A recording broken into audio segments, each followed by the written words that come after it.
नमस्कार, आप देख रहे हैं बहस का नंबर 1 शो ताल ठोक के। मैं अखिलेश आनंद हूं।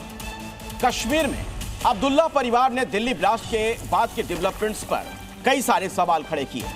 उमर और फारूक अब्दुल्ला के सवाल गंभीर हैं। दिल्ली ब्लास्ट के संदिग्धों के खिलाफ कार्रवाई पर सवाल पूछे गए हैं। सभी कश्मीरियों पर शक करने का आरोप लगाया गया है। ऐसे में बहस जरूरी हो जाती है, क्योंकि फारूक ने पाकिस्तान से अच्छे रिश्ते की वकालत तक कर दी।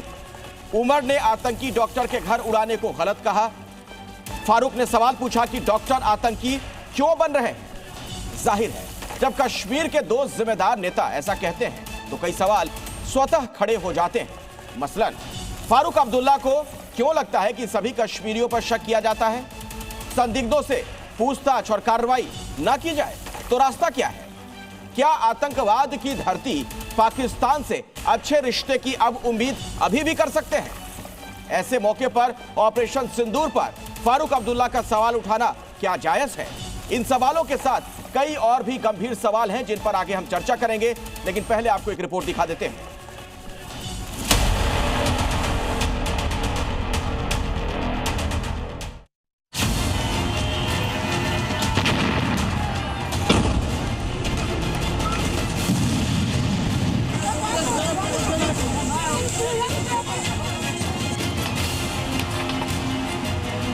अगर इन चीजों से आतंकवाद रुक जाता तो अभी तक रुक गया होता।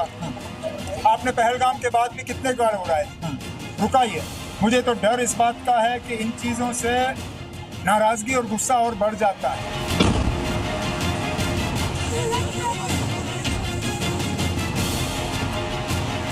उमर अब्दुल्ला वोट बैंक के मद्देनजर इस प्रकार की शरारतपूर्ण बयान दे रहे हैं और वे किसी पर्टिकुलर मानसिकता को टारगेट कर रहे हैं। हमारे कितने बच्चों को आज मुसीबतों का सामना करना पड़ रहा है, वो घरों से निकाला जा रहा है। का कसूर नहीं, वो नहीं जानते ये चीजें, इसीलिए बाहर पढ़ रहे हैं। मगर आज हर कश्मीरी पे निशान है।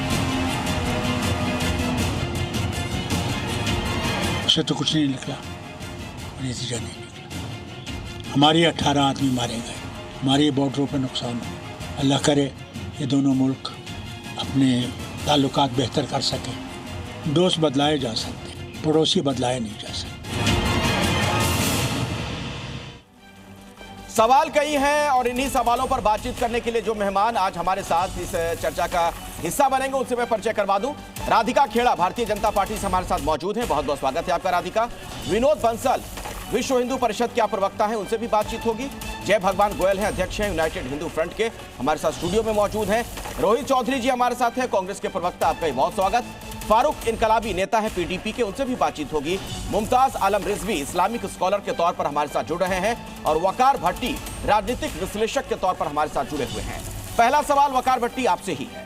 कार्रवाई अगर कर रही है एजेंसियां, इसमें क्या दिक्कत है? इसमें क्यों लग रहा है लोगों को कि शक किया जा रहा है या फिर इस तरह की कार्रवाई नहीं होनी चाहिए, इससे और बढ़ेंगी इस तरह की घटनाएं?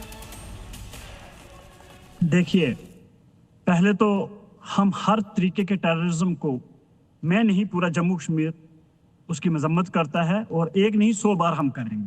टेररिज्म कहीं का भी हो, किसी कलर का भी हो, किसी मजहब का भी हो, उसको किसी भी तरीके से बर्दाश्त नहीं करना चाहिए। इसमें कोई दो राय नहीं है, क्योंकि उसी टेररिज्म की वजह से आज श्रीनगर पुलिस स्टेशन नौगाम में किसी मजहब का नहीं होता भाई, एक ही मजहब का होता है वो टेररिज्म किसी मजहब का नहीं होता। विनोद जी उनको बोलने तो दीजिए, विनोद बंसल जी उनको बोलने दीजिए, आप इसके बाद आप ही के पास में आऊंगा, बोलने दीजिए, उनको बात पूरी करने दीजिए। हाँ बोलिए। देखिए, जब मजहब की बात है तो आज उसी मजहब के 9 कश्मीर नौगाम पुलिस स्टेशन नौगाम में आज 9 रात को ब्लास्ट में जब 9 मारे गए, उसमें एक इन्वेस्टिगेशन एजेंसी SIA का इंस्पेक्टर भी था, सब इंस्पेक्टर भी था, उसमें नायब तहसीलदार भी था, उसमें पुलिस वाले भी थे, उसमें सिविलियंस भी था, तो वो भी मुसलमान थे। क्या आप सब मुसलमानों को उन जैसा बता सकते हैं? अब ये मुसलमान हो गए, वो मुसलमान नहीं थे। और वो आतंकवादी मुसलमान नहीं थे क्या? ये बात अपना ये मुसलमान हो गया, वो आतंकवादी मुसलमान नहीं था क्या? मैं रिपब्लिक टीवी पे नहीं बैठा हूं। वकार भट्टी जी अपनी बात पूरी करिए 20 सेकंड में जल्दी से। सर ये चुप रहेंगे तो बात करूंगा ना, जब बीच में आ जाएंगे तो बात नहीं, आप बोलिए जल्दी से सर, मेरा ये फिर जाता हूं उनके पास। देखिए मेरा ये मानना है कि टेररिज्म को किसी मजहब के साथ कभी भी जोड़ के नहीं देखना चाहिए, क्योंकि इस्लाम और इस्लाम का जो कानून है, जो कुरान है, कुरान कभी नहीं सिखाता है कि आप कानून, कुरान कभी नहीं सिखाता कि आप किसी निहत्थे को मारें, कुरान कभी नहीं सिखाता कि आप किसी बेवकूफ को मारें, कुरान कभी नहीं सिखाता कि आप किसी ऐसे विनोद बंसल आपको जवाब दे रहे थे कुछ, बोलिए क्या कह रहे हैं बंसल साहब? अरे कुरान नहीं कहती तो भैया वो क्यों करते हैं? वो क्या कुरान को नहीं पढ़ते? अच्छा, वो उनको भेजो, डॉक्टर साइन को कुरान भेजिए। जो लिंचिंग होती है, जो खुलेआम हेट फैलाया जाता है फेसबुक सोशल मीडिया पे, प्रोफेट मोहम्मद अल्लाह के खिलाफ लिखा जाता है, वो किस धर्म से ये क्या नेचुरल प्रोसेस का मारा था, वो किस धर्म से जिन्होंने 1983 में सिखों का कत्लेआम किया था, वो किस धर्म से? दुनिया के अंदर जितने भी आतंकवादी पकड़े गए हैं वो उन्होंने कुरान के आधार नहीं किया क्या? उसी कुरान को पढ़ के आतंकवादी बने हैं ना, या उनके कुरान दूसरी है? बताओ ना। दुश्मन चाहता है, देखें चुप करें, दुश्मन चाहता है कि आप लोग हिंदू मुस्लिम का देश को बांटे।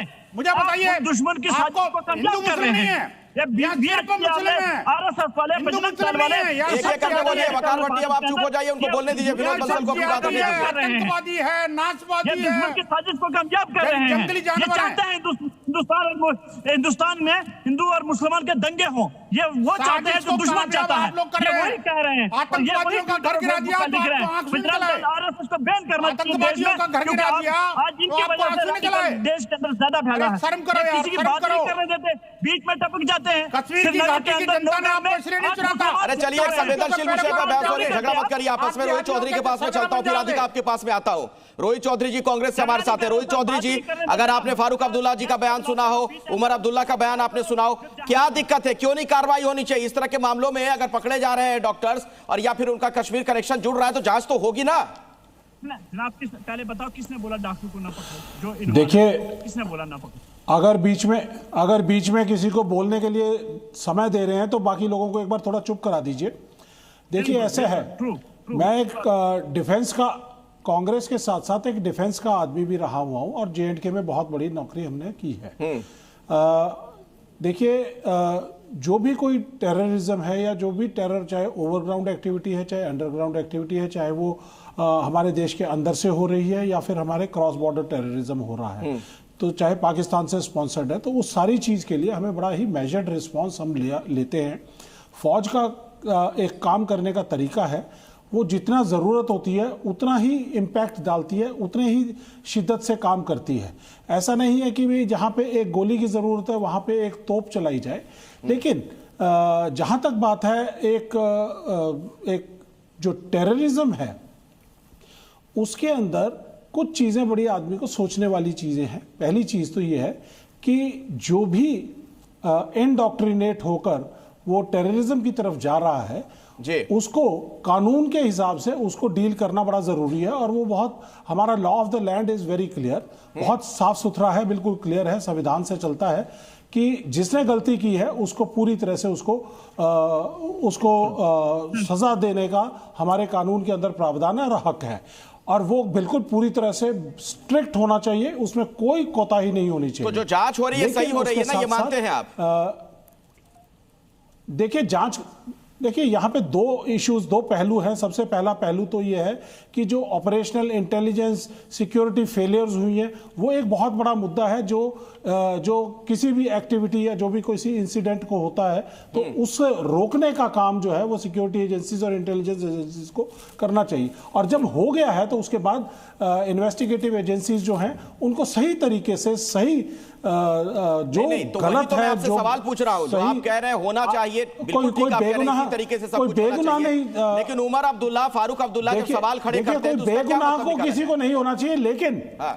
लेकिन जिसने टेररिस्ट एक्टिविटी की है उसको कानून के हिसाब से प्रॉपरली जितना जो मुनासिब सजा है वो इन्वेस्टिगेट करके, ट्रायल करके दी जानी जरूरी है। वही बात कह रहे हैं कि होना चाहिए, क्या होना चाहिए, साथ आइडेंटिफाई करना भी जरूरी है। तो सवाल मैं पूछ रहा हूं, आइडेंटिफाई भी करना जरूरी है कि क्रॉस बॉर्डर टेररिज्म क्या हो रहा है। या फिर फारूक अब्दुल्ला सवाल खड़े कर देते हैं इस कार्रवाई को लेकर कि इससे तो और अनरेस्ट बढ़ेगा, तो उसका क्या मतलब निकाला जाए? राधिका खेड़ा जी। सभी को नमस्कार। और अखिलेश जी, बहुत अच्छा लग रहा है इतने लंबे समय के साथ नए चैनल पे आपके साथ आज जुड़कर। लेकिन मैं यहाँ पे एक सिंपल सी बात कहना चाहूंगी कि अगर आपने बड़े निर्णय लेने हैं और बड़े बदलाव लाने हैं तो आपको कड़े कदम लेने पड़ेंगे। अब आपको तय करना है कि आप देश के साथ खड़े हैं कि आतंकवाद के साथ खड़े हैं। और भारतीय जनता पार्टी की नीति हमेशा से साफ रही है। 70 सालों में जो लोग नहीं कर पाए, 70 सालों में ना 370 हटा पाए, हमने हटाने का काम किया। हमने ये नहीं देखा कि हमारी सरकार आएगी नहीं आएगी, पर देश के लिए हित में जो है वो कड़ा निर्णय हमने लिया और आज हमने कश्मीर में खुशहाली और वहां पे चीजें बदलाव लाने का काम किया। इसी तरीके से आज तक जो देश में कभी भी नक्सलवाद खत्म नहीं कर पाया, आज भी कांग्रेस इसी तरीके से, जिस तरीके से आज ये टेररिज्म के इनके लिए उमर अब्दुल्ला इंडी गठबंधन के साथ ही यहाँ पे खड़े हो रहे हैं, उसी तरीके से ये लोग नक्सलवाद के साथ भी खड़े हैं। लेकिन 70 साल बाद देश में नक्सलवाद आज खत्म होने पर है। तो बात मैं आपको एक सिंपल लाइन में कह देती हूँ, गोली का जवाब टैंक से भी दिया जाएगा, मिसाइल से भी दिया जाएगा और हर तरीके से दिया जाएगा। इनको तय करना है कि ये देश के साथ खड़े हैं। और यहाँ पे बैठ के कांग्रेस के प्रवक्ता एक बात बोल रहे थे और बहुत शर्म की बात है, क्योंकि मैं सम्मान करती हूँ आर्म फोर्सेस का, मैं भी खुद मेरे परिवार में आर्म फोर्सेस। देखिए राधिका जी, अगर आपने मेरी फौज की वर्दी के ऊपर, मेरी टोपी के ऊपर कोई अगर टीका टिप्पणी की तो मैं कतई बर्दाश्त नहीं करूंगा। इनको बेटर आप लोग देशद्रोहियों की तरह बात करते हैं, आप देश के कानून को नहीं मानते हैं। आप मेरी वर्दी के बारे में अगर बोलेंगे राधिका जी, मैं कतई बर्दाश्त नहीं करूंगा। अरे मत करो, छोड़ के देश की सेनाओं का अपमान कर रहे हैं। आपने ऑप सिंदूर के अंदर हमारी जीती हुई सेनाओं के पाप को सुन लीजिए। रोहित जी सुन लीजिए, वर्दी को लेकर वो कुछ नहीं कह रही, अपनी बात रख रही। सुन लीजिए, के बारे में कुछ नहीं कहा है। रोहित चौधरी जी से गलत बयानी मत करिए। रोहित चौधरी जी सुन लीजिए, मशीन लगवाइए अगर सुनाई नहीं देता आपको ढंग से।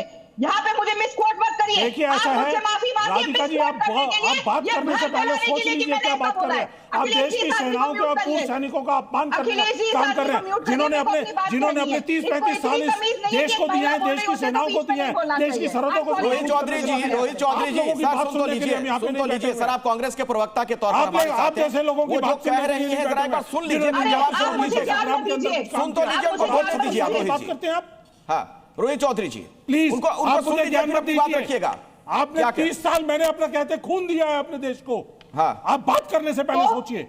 ठीक है, उनको बोलने तो दीजिए, वो क्या कहना चाह रही है कांग्रेस को लेकर, वो कह रही है। राधिका खेड़ा बोलिए, जल्दी अपनी बात पूरी करिए। देखिए यही प्रॉब्लम है कांग्रेस के साथ, वो एक तरफा सुनते हैं ना, उनको देश की जनता की आवाज सुनाई देती है। इससे कोई प्रॉब्लम नहीं है, प्रॉब्लम है आपकी मानसिकता के साथ। प्लीज इनको म्यूट कर दीजिए, आपकी मानसिकता के साथ खराब है। Akhilesh ji I am sorry, इस तरीके से ऐसे मुद्दे के ऊपर डिबेट नहीं हो सकती। ठीक है, राधिका खेड़ा को बोलने दिया जाए। राधिका 30 सेकंड में अपनी बात खत्म करिए, फिर मैं जाता हूं। धन्यवाद। राधिका आपकी बात सुन लेते हैं, बोलिए क्या कहना है। मैं खुद आर्मी परिवार से आती हूँ, जो मैंने बात बोली, मेरे फैमिली में लोग वो भी है जो प्रिजनर ऑफ वॉर रह चुके हैं, तो ये मुझे मत बताएं कि क्या होता है क्या नहीं होता है। मेरे परिवार ने चाहे देश की आजादी हो या आज आर्म फोर्सेस हो या आज नेवी हो, आज भी अपना खून दे रहे हैं। ना मैंने किसी की वर्दी पे सवाल उठाया। ठीक है, हम आर्मी पे बात कर ही नहीं रहे। राधिका आगे बढ़िए, आतंकवाद पे बात हो रही है और आतंकवादी कार्रवाई के खिलाफ सवाल खड़े होते हैं, तो उस पर आज हम डिबेट कर रहे हैं कि क्यों ना हो एक्शन लिया जाए। कांग्रेस के प्रवक्ता ने जब ये बोला, अखिलेश जी ये बहुत दर्दनाक बात है कि बात करिए उनसे,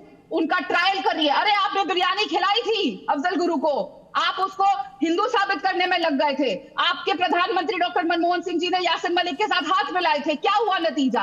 आज जब हम निर्णायक लड़ाई लड़ रहे हैं तो ऐसे कड़े कदम उठाए जाएंगे। मैं फिर बोल रही हूँ, कांग्रेस को अब ये फैसला करना है कि वो देश के साथ खड़े हैं कि आतंकियों के साथ। ठीक है रोहित चौधरी जी, जवाब दीजिए। ठीक है रोहित चौधरी, अपनी बात रखिए, फिर बाकी मेहमानों का साथ हूं मैं। देश के साथ जो है आपने देश के साथ गद्दारी किया, ऑप सिंदूर के अंदर जीती हुई सेनाओं के पांव खींचने का काम किया है आपने। ट्रंप के दबाव के अंदर आपने यहाँ पे जो सीज फायर किया है वो कतई बर्दाश्त नहीं है पूरे देश को। अखिलेश जी मैं इसका जवाब दे दूं? ये बोल चुके हैं शायद, जल्दी से। हाँ बोलिए। अखिलेश जी मैं इस बात पे बहुत ही ज्यादा विरोध प्रदर्शन करती हूँ और मैं ये एक्सेप्ट नहीं करूंगी कि मेरे देश के सेना के लिए एक पूर्व सैनिक अपने आप को कहने वाला आदमी ये बात बोले कि हमने देश की सेना के हाथ बांटे। आर्मी चीफ, नेवी चीफ, ये आदमी नहीं है, ये देश का एक सैनिक है, कर्नल है। आप परिवार से आते हैं, बताते हैं कि आप सैनिक परिवार से आते हैं। आप लोग बहस को दूसरी दिशा में ले जा रहे हैं आप दोनों। मुझे लगता है किसी और मेहमान का मुझे रुख करना चाहिए। जय भगवान जी। ठीक है, हम आर्मी पर और देश की सेना पर सवाल नहीं खड़े कर रहे हैं ना, उस पर हम बहस कर रहे हैं। उनको सलाम है, सैल्यूट करता है पूरा देश, हम सब एक साथ उनके पीछे खड़े हैं।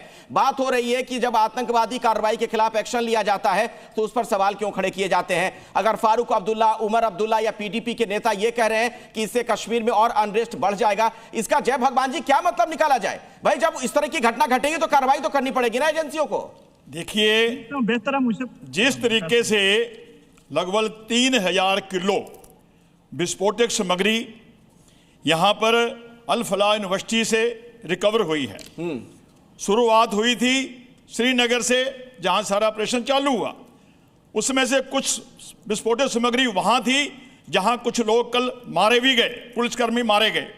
बात यह है, इतना बड़ा आतंकवादी हमले का षड्यंत्र एक यूनिवर्सिटी में, एक मेडिकल कॉलेज में रचा जा रहा था। उसमें डॉक्टर पकड़े गए हैं। एक डॉक्टर सुसाइड स्क्वाड बन करके आगे इतना बड़ा लाल किले पे हमला करता है, जितने दर्जन से ज्यादा लोग मारे गए हैं। अगर आज इस सारे मामले पर हमारी इन्वेस्टिगेशन एजेंसियां, सुरक्षा एजेंसियां जांच कर रही हैं, आतंकी उनके आका देश के किसी भी कोने में छुपे हुए हैं, अगर उनको जांच करने का, पकड़ने का काम कर रही हैं, तो मुझे कहना पड़ता है फारूक अहमद अब्दुल्ला, पीडीपी जैसे नेताओं को सरकार का, देश के लोगों का साथ देना चाहिए, ना कि आतंकवादियों पे, उनके घर वालों पे जो कार्रवाई हो रही है उसके लिए टसुए भाग करके पाकिस्तान से समझौते की बात करनी चाहिए। आतंकवाद और आतंकवादी लातों के भूत हैं, ये बातों से मानने वाले नहीं हैं। इनको तो मसलना ही पड़ेगा, जड़ से कैंसर रूपी आतंकवाद को खत्म करना पड़ेगा। आज इस्लामिक आतंकवाद सिर्फ हिंदुस्तान नहीं, पूरी दुनिया की समस्या बन चुका है। आज पूरी दुनिया देख रही है कि जहां कहीं भी आतंकवाद की वारदात होती है वहां मुसलमान आतंकवादी ही क्यों पकड़े जाते हैं? मुमताज आलम रिजवी, मैं जवाब दे रहा हूं। देखिए, सिर्फ मुसलमान नहीं पकड़े जाते हैं। अभी जो नाम आए हैं, देवेंद्र, दिनेश, सोनू, शोभित, वीरेंद्र, इनके पास से भी जो धमाका खेज मादा पकड़ा गया है। और ये दैनिक भास्कर के हापुड़ से नहीं, उनको मिला है हापुड़ से। ठीक है, जांच हो रही है, जांच हो रहा है। मुझे बोल लेने दीजिए, मुझे तो बोल लेने दीजिए। मैं कह रहा हूँ मुझे बोलने दीजिए, मुझे बोलने दीजिए।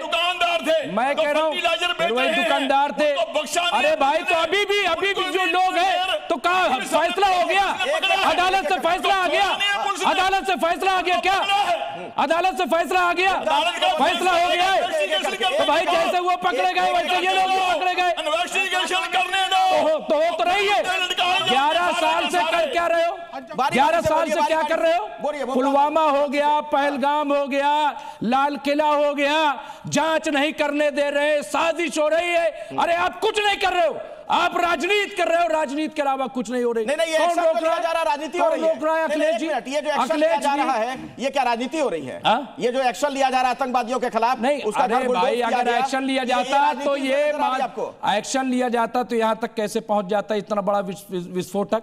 हाँ, कैसे पहुंच जाता आप बताइए। और जब सुन लीजिए,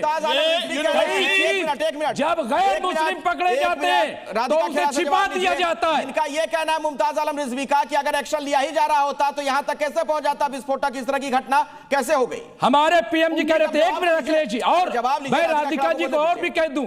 राधिका जी, ये भी मेरा सवाल है, यही वजीर आजम हमारे प्रधानमंत्री मोदी जी जब अपोजिशन में थे तो क्या कहते थे? कहते थे जब सरहदें मजबूत होती है, जब सरहदें कमजोर होती तब धमाके होते हैं। चुप हो जाइए भाई। क्या है? हाँ, ठीक है, क्या सरहदें कमजोर है? राधिका खेड़ा जी, अब मैं जवाब दूंगी और मैं उम्मीद करती हूँ मेरे बीच में ना कोई बोलेगा, ना कोई सेना को अपमानित करने का काम कहेगा, ये कहकर कि उनके हाथ बांध दिए गए। जबकि हमारी सेना के आर्मी चीफ, एयरफोर्स चीफ और नेवी चीफ ने आके कहा कि पहली बार हमें इतनी छूट दी गई और ये कहा गया कि आपको जो करना है, जैसा करना है आप करिए।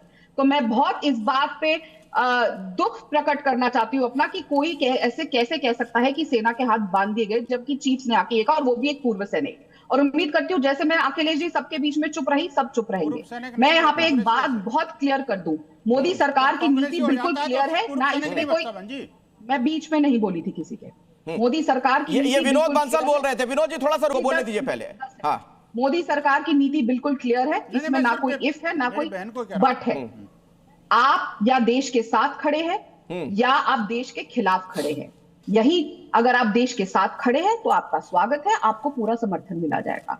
लेकिन यदि आप देश के खिलाफ खड़े हैं, अरे सुन तो लीजिए, अरे क्या बात बोल रहे हो यार मुमताज आलम जी, आप ये बताइए जब पहलगाम हुआ, जब बोलने दीजिए ना, बताइए आप बोल रहे थे कुछ कह रहा था, खुद पीएम ने इस बात का इतराफ किया कि ऐसे बहस नहीं होती है, आप डिबेट को डिटेल मत करिए।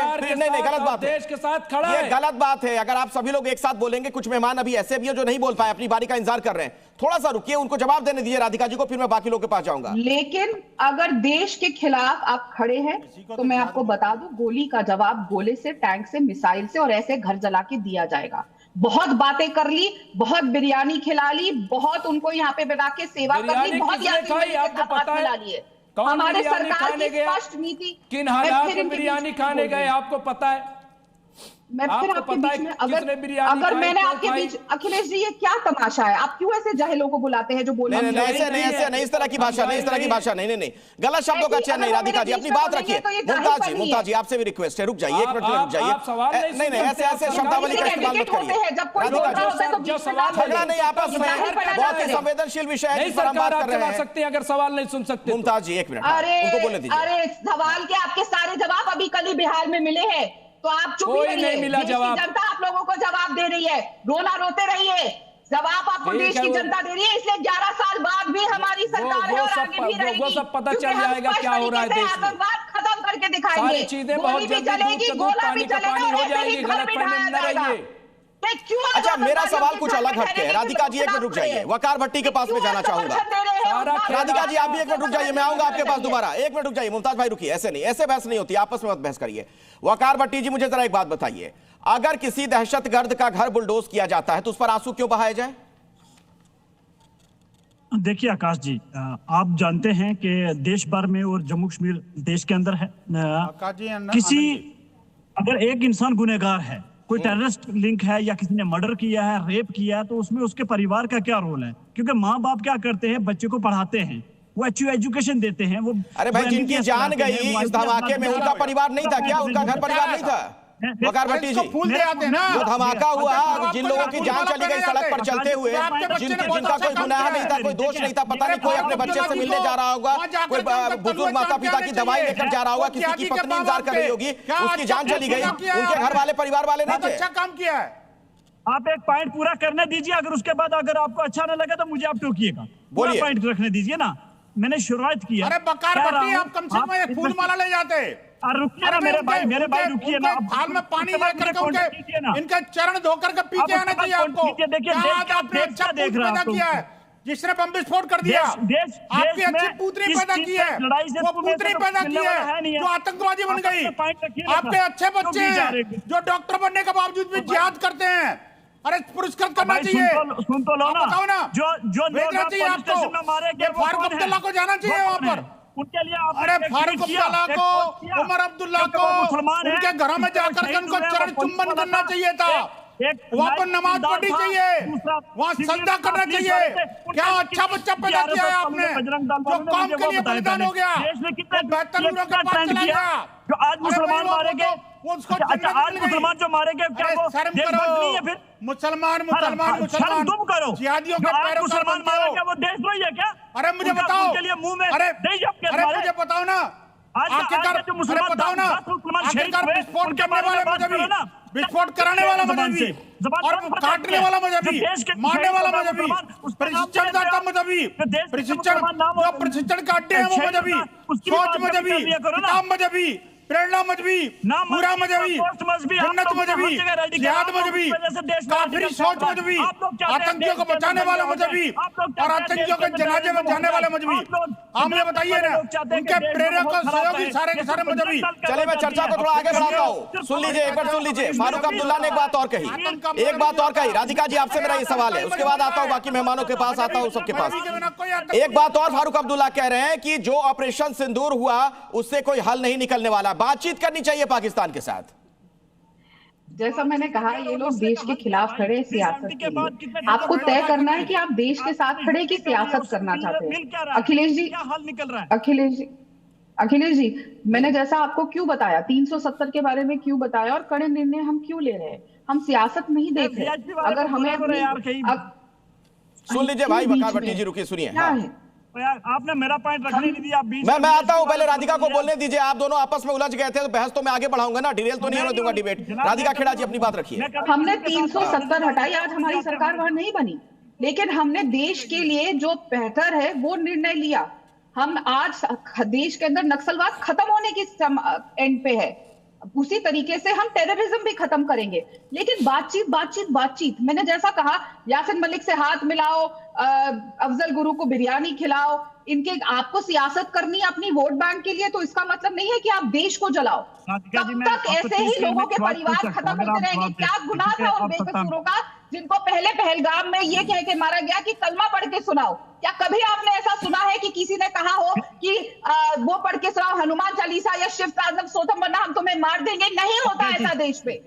ये चीजों का जवाब देना जरूरी है। कब तक देश? चलिए ठीक है, वकार भट्टी को बोलने दीजिए, फिर मैं आता हूं आपके पास भी। हाँ, एक मिनट वकार भट्टी, राधिका जी मैं भी बोलती रहूं, राधिका जी जब करती रहूं, आपने एक सेकंड मुझे बोलने नहीं दिया। मैं भी इस तरीके से जाहिलाना बिहेवियर करूं क्या? पर नहीं, आप बोलिए अपनी बात। राधिका जी आपको कुछ कहना है तो बोल लीजिए, नाराज मत होइए, 20 सेकंड में बात खत्म करिए जल्दी से। नहीं, मैंने कह लिया। मैं बस इतना कह रही हूँ कि इतना संवेदनशील मुद्दा है, सब पढ़े लिखे लोग हैं, वो सबको एक के ऊपर एक बोल के चिल्लाना है। सब अपनी अपनी बात आप पूरा समय सबको दे रहे हैं, किसी को नहीं रोक रहे। सबको एक सिविलाइज्ड डिबेट करनी चाहिए। एक इंपॉर्टेंट मुद्दा है जो सबके जीवन के लिए, चाहे आप फॉर है या अगेंस्ट है, आराम से तमीज से सब बात कर सकते हैं। आपकी बात हो गई राधिका जी, जल्दी से अपनी बात खत्म करिए प्लीज। मेरी बात हो गई। अच्छा ठीक है, वकार भट्टी अपने साथ हैं या चले गए? शायद वकार भट्टी चले गए हैं। हाँ जी, अच्छा वकार भट्टी आगे बोलिए, क्या कहना चाह रहे थे आप? जी मैं राधिका जी भाजपा से हैं, और क्योंकि भाजपा इस टाइम पूरे हिंदुस्तान में रूल करती है, और अगर आप देखेंगे होम डिपार्टमेंट, पुलिस भी, जम्मू कश्मीर में सिक्योरिटी भी भाजपा के हुकूमत में आती है। तो मैं भाजपा से, सरकार से ये पूछना चाहता हूँ, राधिका जी से पूछना चाहता हूँ। राधिका जी मुझे बताइए, जब 370 खत्म किया 2019 5 अगस्त को, तो होम मिनिस्टर साहब ने पार्लियामेंट के अंदर ये बोला था कि 370 की वजह से कश्मीर के अंदर अलगाववाद और आतंकवाद है, इसको हमें जड़ से खत्म करना है। उसके बाद मुझे बताइए, इतनी बड़ी घटना पहलगाम के अंदर होती है। देखिए, मैं पब्लिक सेफ्टी एक्ट में मुझे बंद किया हुआ था, और मैंने 2 दिन भूख हड़ताल की है उन आतंकवादियों को खत्म करने के लिए। वहां जेल से मैंने कहा है, जेल से मैसेज भेजा है कि तब तक मैं भूख हड़ताल खत्म नहीं करूंगा जब तक उन आतंकवादियों को आखिरी सूली पर नहीं लटकाएंगे। हम लोग नहीं चाहते हैं मैडम जी आतंकवाद, हम चाहते हैं कि आतंकवाद खत्म हो। मेरे भाई को ठीक है, चलिए अब आप जवाब ले लीजिए। आपने बहुत विस्तार से अपनी बात रखी है, उसके बाद बाकी गेस्ट के पास में जाता हूं। ठीक है राधिका खेड़ा जी, अनइंटरप्टेड 30 सेकंड का समय मैं आपको दे रहा हूं, अपनी बात रख दीजिए आप। हाँ देखिए, इन्होंने कहा कि गृह मंत्री साहब ने कहा कि 370 हटेगा क्योंकि आतंकवाद को खत्म करना जरूरी है। आप मुझे बताइए, कब रात को 8 बजे जाके लाल चौक पे कोई लड़की आइसक्रीम खा सकती थी, या कब ऐसे बिना किसी इंसिडेंट के कोई चुनाव जम्मू कश्मीर में हुआ हो और रात को कोई भी जाके अपना चुनाव प्रचार कर सका हो? हाँ, आज आतंकवादी हमला हुआ है, लेकिन अगर मैं गिनाने बैठ गई, आप शुरू हो गए। वकार भट्टी जी आप सुन लीजिए, पहले बीच में मत बोलिए प्लीज। आप जब बोल रहे थे सभी लोग चुप थे, सुन लीजिए। राधिका खेड़ा बोलिए। इतने आतंकवादी घटनाएं, इतनी बुरी हालत कश्मीर की हुई थी जब पेन की जगह पे हाथ में पत्थर था, वो हटाने की जरूरत थी। आज युवा के हाथ में पेन आ चुका है। आप लोग चाहते थे कि वहां की युवा के हाथ में पत्थर रहे हमेशा। 370 हटने के बाद हर चीज ठीक हो रही है। 70 साल की बीमारी अगर आप सोचते हैं कि 7 महीने में ठीक हो जाएगी, तो ऐसा नहीं होता है। धीरे धीरे करके हर चीज ठीक होती है, और वो ठीक होती जा रही है। और इसका ये नतीजा आज जब हम दिखा रहे हैं, जब हम घर जलाने का काम कर रहे हैं, तब भी आप लोग सिंपैथाइज करके ये नहीं बोलते कि बिल्कुल सही किया। रोहित चौधरी जी, इसमें क्या किसी को दिक्कत हो सकती है भला? अगर किसी दहशतगर्द का घर बुलडोज किया जाता है, उनके खिलाफ अगर इस तरीके की कार्रवाई की जाती है, क्रैकडाउन किया जाता है, तो उस पर सवाल खड़े करने का क्या मतलब है? देखिए अखिलेश जी, ये राधिका जी ने 2-3 बातें उठाई हैं, जिसके अंदर उन्होंने बताया कि पहलगाम के अंदर जो हमला हुआ, मैं उसके अंदर जो सिक्योरिटी और इंटेलिजेंस फेलियर है, 40-45 मिनट तक जो कत्लेआम हुआ है, उसके लिए कोई सिक्योरिटी वहां पे नहीं थी, और लगातार इतने लोग वहां पे आ रहे थे, कोई सिक्योरिटी का अरेंजमेंट नहीं था, कोई इंटेलिजेंस नेटवर्क नहीं था। और उससे 15 दिन पहले अमित शाह जी वहां पे 6, 7, 8 अप्रैल को पूरे एक सिक्योरिटी सिस्टम, सिक्योरिटी की रिव्यू करने जाते हैं और कहते हैं कि भाई सब ठीक ठाक है।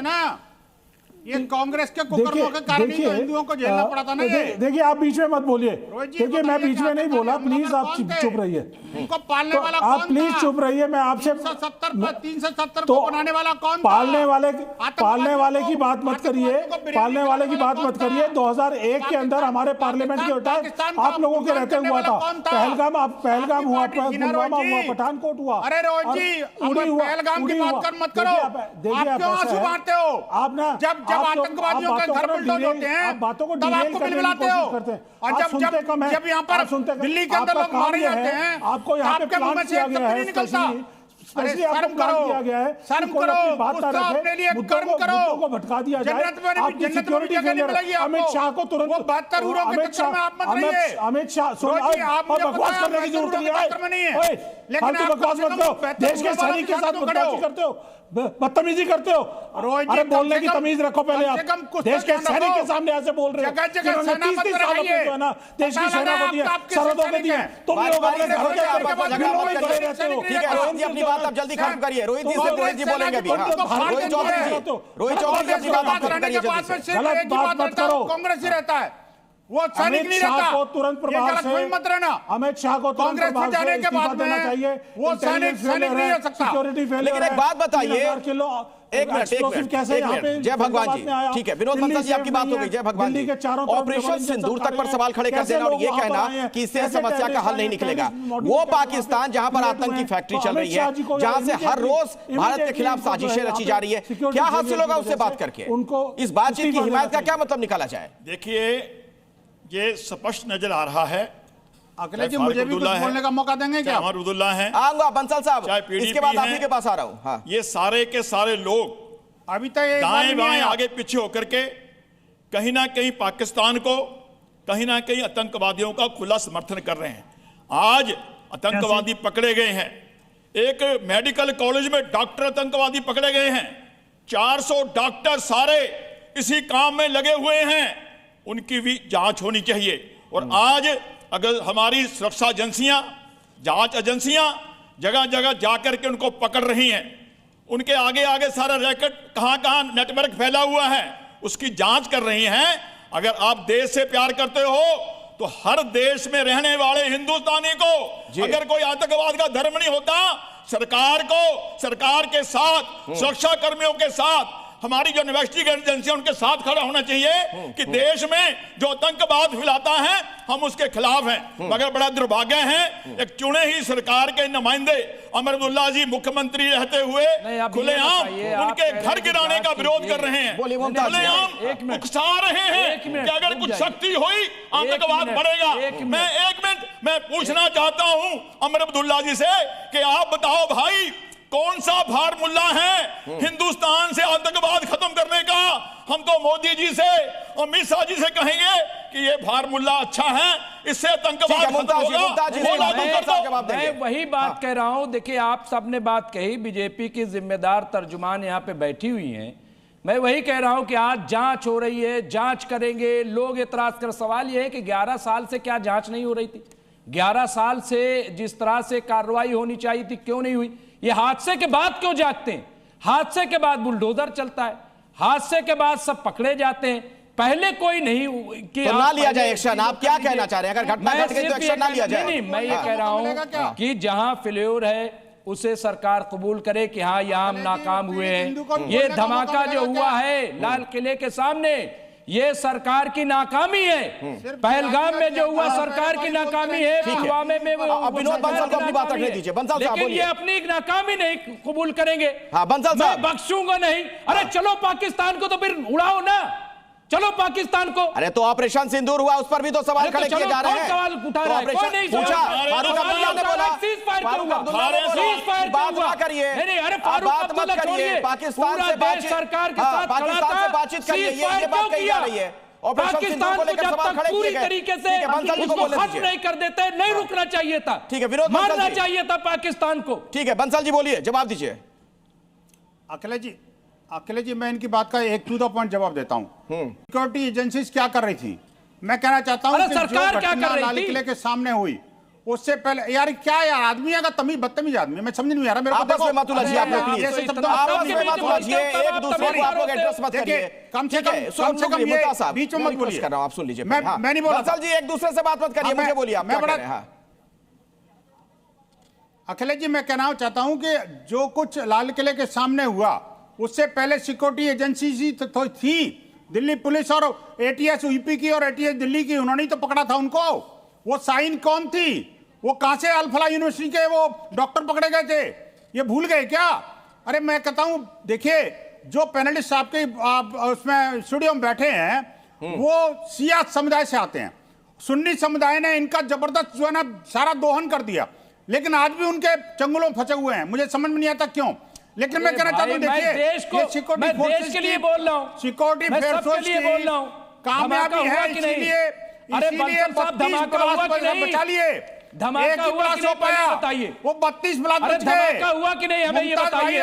मुमताज जी आप भी नहीं बचते, नहीं हम अगला टारगेट आप भी थे, मुझे पता है, लेकिन आप जो ना नमक हराम लोग हैं, आप हमेशा देश विरोधी बातें करते हैं। आप कुछ कह लीजिए, कभी कभी जो है ना आपके कहने पे कोई एक दूसरे की इज्जत करते हुए देश के साथ नहीं खड़े होते हैं। मैं कह रहा हूं कभी कम से लेकिन धमाका हुआ कि नहीं बताइए, खड़े रहिए। कौन जिम्मेदार है अगर धमाका हुआ तो? मुमताज जी पाकिस्तानी कर दीजिए, देशद्रोही कर दीजिए, नमक हराम कर दीजिए, जितनी गाली देना हो दे दीजिए, लेकिन बताइए कि धमाका क्यों हुआ? सारे दोस्तों राधिका जी आपकी जबानी है। ठीक है, एक मिनट जाइए। बंसल साहब अगर आपको कुछ बोलना है 20 सेकंड में जल्दी खत्म करिए, फिर मैं जाऊंगा राधिका जी के पास। मेरी तो जबान भी ऐसी है और गोली भी ऐसी है और गोला भी ऐसा ही है।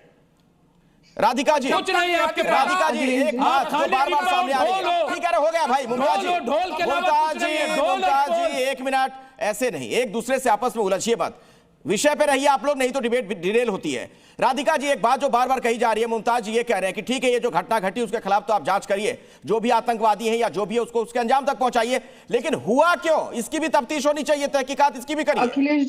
अखिलेश जी मैं उम्मीद करती हूँ 40 सेकंड में मैं अपनी बात रखूंगी, बीच में नहीं बोलेगा।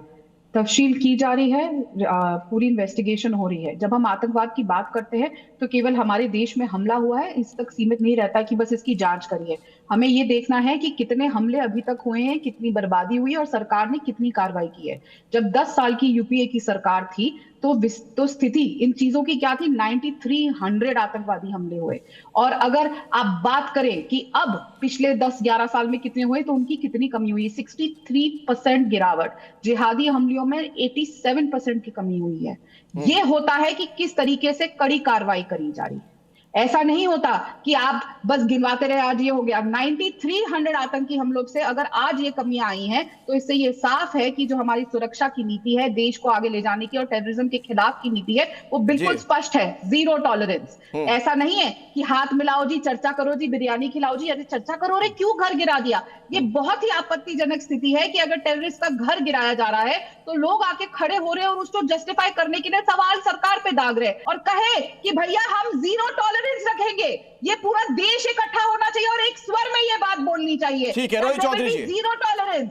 हाँ 0 टॉलरेंस की बात वो कह रही है राधिका खेड़ा, रोहित चौधरी जी, और वो आंकड़े भी गिरवा रही थी कि अभी जो बीजेपी का शासन है एनडीए का, उस दौरान तमाम इस तरह की घटनाएं कम हुई हैं। देखिए मेरे ख्याल से राधिका जी के जो आंकड़े हैं वो सही नहीं हैं और 0 टॉलरेंस जो है, बिल्कुल मैं पूरी तरह से सहमत हूं। टेररिज्म के ऊपर 0 टॉलरेंस होना चाहिए, इसमें कोई दो राय नहीं है।